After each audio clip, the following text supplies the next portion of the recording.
apangizama Kembote Kieno, Kembote,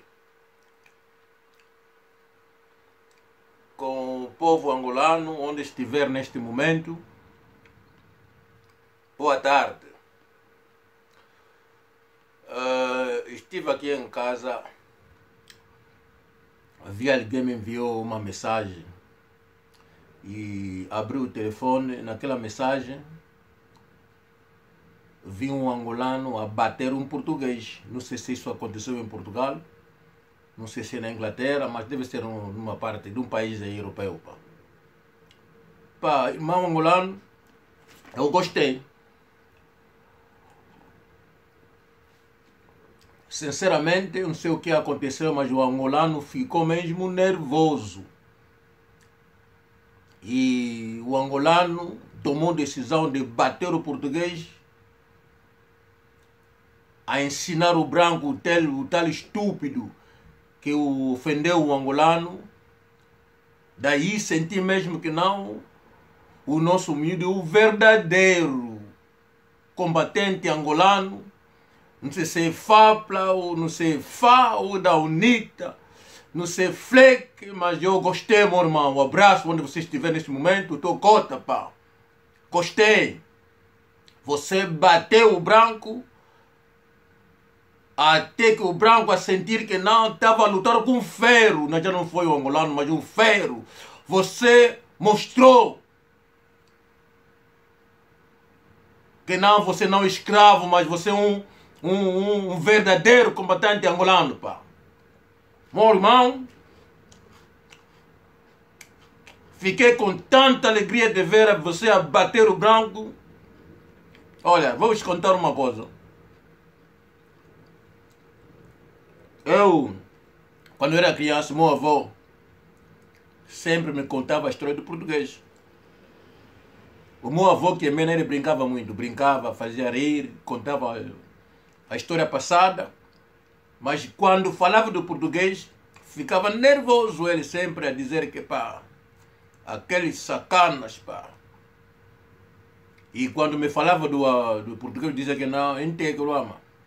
Ele que é muito embi. Tu muene passe na mão como que é isso. Não banca com filho que ainda go. Casala e cum. Ah, tu embi, tu município passe o que é isso. E sempre que o avô dizia isso, você sentia já o avô, mudava de cara, mudava, você sentia que não o avô. E a avó que como dizia que mena, Jojo e long to band ka kun take lo. Fite mona bo kangen wa. Atumbi. Ka tu ko atumbi. Na wa baka ki mena take lo. Bonda. Wa fui de kenda ko. Mas na altura era criança, eu não entendia mais. A avó dizia o que é. Pronto. Agora entendo. E toda aquela coisa que o avô dizia veio, entrou dentro de mim sem eu saber. E anda comigo. Sempre que eu vejo isso acontecer na minha frente, diretamente eu vejo o avô na minha frente. Ele fica aí na minha frente. Às vezes ele fala, eu ouvir. Estou apenas a contar isso, não sou maluco, mas eu disse que vou contar isso hoje. Outro dia vinha da França, foi em 98. Já. 97, 98, já. Então, vinha da França, fui lá às férias. No regresso, a família que me levaram no Gare du Nord, porque devia apanhar o Eurostar. Então, estava bem vestido de casaco, tinha uma pasta, o Louis Vuitton, que era de 2.000 e tal libras. Quer dizer, o casaco bem vestido, né? Então isso na França não acontece muito, um preto vestido daquela forma. Então, como me trouxeram lá no Gare du Nord, lá fora, havia tantos carros, o papargueiro aí, eles podiam levar multa. Então não conseguiram um lugar para parquear o carro, para vir comigo, passar o tempo a conversar. Eu disse, olha, não precisa, desculpa, não precisa perder o tempo, vocês já me deixaram aqui, podem regressar em vez de levar aqui a multa. Então, conversamos uns alguns minutos, então pronto, foram, porque não havia espaço para pagar o carro. Então eu também fui a pé, já entrei na estação, então subi lá onde ficam os passageiros. Então fiquei lá em cima, na minha atrás, onde vendia bilhete, os que já têm dia da França, o Gare du Nord, sabe, onde apanha o Eurostar para a Inglaterra. Agora, o governo britânico já mudou de sistema na altura. A imigração veio mesmo na França, aí mesmo no Gare du Nord. Quando você está aí lá em cima, onde, na tua atrás, onde vende um sítio bem feito, onde vende bilhete lá dentro, e daí havia polícia, havia lá um sítio, lá uma pequena uma casinha aí onde ficava a polícia. Antes de chegar aí na imigração britânica, dentro da França já, lá no Gare du Nord, você entregava passaporte na polícia, ele dava uma olhada e te deixava avançar na imigração britânica. Então já ali, uns 3, 4 metros aí. E todas as máquinas estavam aí. Então eles vão verificar, então daí você entra lá dentro e desce no comboio, que vai, no Eurostar que vai para a Inglaterra. Então, como eu cheguei um pouco antes da hora, fiquei lá em cima, apreciar os comboios que vinham da Bélgica, não sei o que, Eurostar, não sei o que da Bélgica. Yeah. Fiquei a apreciar. Na minha atrás estava o homem da polícia. Ele a molhar. Na mente dele, a pensar que esse preto que está aí deve ser um jogador aqui da França, de maneira que estava vestido, né? A ver o meu sapato de 4.000 euros, o casaco, não sei o que, a pasta, que está vendo, epa, esse homem está lá uns 15 mil dólares, então deve ser um jogador. Assim que é preto, pronto. Ele estava a admirar. Eu sem saber. Como que eu descobri isso? Quando eu vi que fica lá uns 30 minutos para a hora do comboio, fiquei, não, já devo entrar, já chegar no meu sítio, já sentar à vontade. Então viro, vou na polícia, entrego o passaporte. O homem, então, já o passaporte britânico, aquele vermelho. Então eu entrego. O homem pega o passaporte, abre. Assim que ele abriu, viu que não, natural de Angola. Diretamente o homem assustou, mas quando ele estava abrindo, eu também dei uma olhada no badge dele aqui, o nome estava em português. Logo,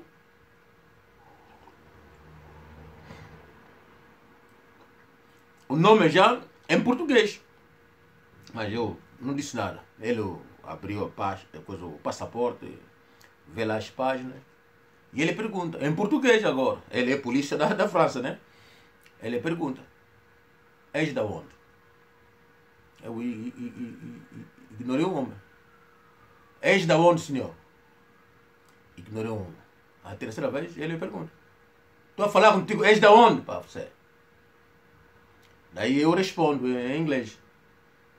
I say, you've got everything in the passport there. Can't you see in there? Ele já, o quê? És da onde? Estou a falar com tu, és da onde? Então daí o homem fica nervoso, ele quis sair. Naquela altura eu já descobri tudo que não, o homem viu que não, o preto que ele estava a admirar, o passaporte britânico, ele a pensar que não, um jogador, um militar. Então daí é um angolano, ele que é português, então ele quis abusar. E daí já veio o racismo. Então assim que ele começou a gritar, ele quis sair.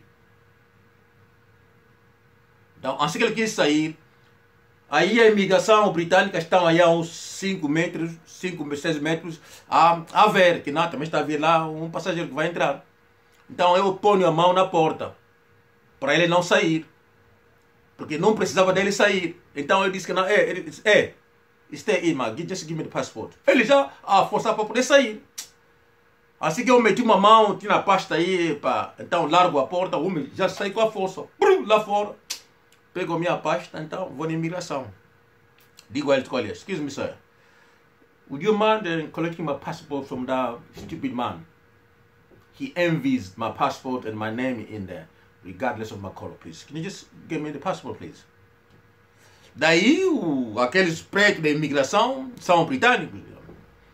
Já entenderam que não, o que aconteceu. Quando eu disse assim, já sabia que não, pá, deve ser um assunto do racismo. Então, um dia a polícia já saiu, já me viu a conversar com o homem da imigração em inglês. Ele já ficou aí de pé, com o passaporte na mão. Então, o homem da imigração já vai até ali. Então, disse que não have the passport, please. Contando que não, o homem vai dizer que não, o passaporte é falso, não sei o que, não, mas ele só entregou o passaporte. Então, o homem esperou um segundo aí, não disse nada, então ele regressa com o passaporte, até na máquina, mete o passaporte. Aquilo também passou, quer dizer, o passaporte é um passaporte válido e tudo. Então, me entregam. E ele também estava aí a olhar. E ele pensou que não, eu vou entrar. Mas não podia entrar. Eu disse, na altura que eu meti no passaporte, já nos meus ouvidos, já ouvi o meu avô a falar que não vai dar atenção naquele português. Na altura já o meu sangue do corpo já estava a tremer, porque já sabia que não era racismo, porque ele fica em angolano. Ele esqueceu que não, o meu avô, que já me ensinou tudo, já me falou do português, quem era o português. Eu também já estive em Portugal várias vezes nas férias, na lua de mel com a minha esposa em 92. Já tinha conhecimento daquelas áreas do Buraca. Já fui lá visitar português e disse que afinal esse Portugal é assim, como Luanda. Eu disse no senhor da immigration, I said, sorry sir, just give me a minute, I just want to say a word to the guy. Daí regresso na polícia, onde que ele esteve aí. Daí ele falei o homem em português. Eu disse, olha, tu tens sorte. Eu sou Cosicongo. Se você estivesse na Inglaterra, eu te batia. Você ia nu em casa com a tua roupa na mão. Você não entendia quem eu sou. Ele já cala a boca. Eu disse que você tem sorte, pá. Te fazia engolir o teu fardamento, você tem sorte. Andava nua. Ele sempre olhava. Então, os homens da imigração sempre olharam. Eu ia falar no homem em português. Mas não sabia o que eu dizia. Era o meu direito, porque eu sei do meu direito. Eu nem toquei nele, eu tinha direito de falar. E ele também não tinha direito de me tocar, porque eu tinha passaporte britânico. Então, ele não era francês. E não sou também preto de lá. Yeah.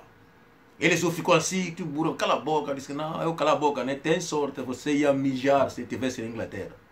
Mas, pá, virá um dia. Se esse português ouvir isso que estou a dizer agora, ele vai se lembrar de mim. Então eu regresso. Assim que já controlo o meu passaporte, disse, nós vamos deixar passar. Então passei, entrei. Fui diretamente no meu sítio, pronto. Regressei para a Inglaterra. Isso quer dizer que não, o que está a acontecer agora, irmãos angolanos e angolanas, é o comportamento do português. É o comportamento deles, de racismo. Para eles é normal, não gosta de preto, o português. Os mesmos portugueses em Angola, com crianças de 15, 13 anos, a fazer tanta coisa em Angola. Os que tiveram no poder, como são escravos deles, os portugueses estavam a guardar dinheiro que estavam a roubar, e davam aquela liberdade. Aqueles estúpidos portugueses a abusar, mas o português não é nada. O português é um branco estúpido, que é o último dos brancos. O inglês daria emprego a um preto do que dar um emprego num português, porque são nada. Não são considerados na Europa. O português é um estúpido. É um burro, e é apenas que Angola onde dá valor no português. Agora, o meu irmão que bateu o português, eu gostei, fez bem. Até aquele português teve sorte, para se fosse eu, saía do corpo, batia o português, lhe fazia sentir o cheiro do Cosicongo. Mas ele não sabia com que se meteu. Quer dizer, o meu corpo está a tremer assim que estou a falar isso. Ele não sabia. Os que me conhecem sabem o que eu estou a dizer. Aquele português era pequeno, ele levava a cabeçada, ele mijava mesmo. Mas é assim, pá, infelizmente. Pá. Abraço a todos, pá. O miúdo fez bem, bateu o português, pá.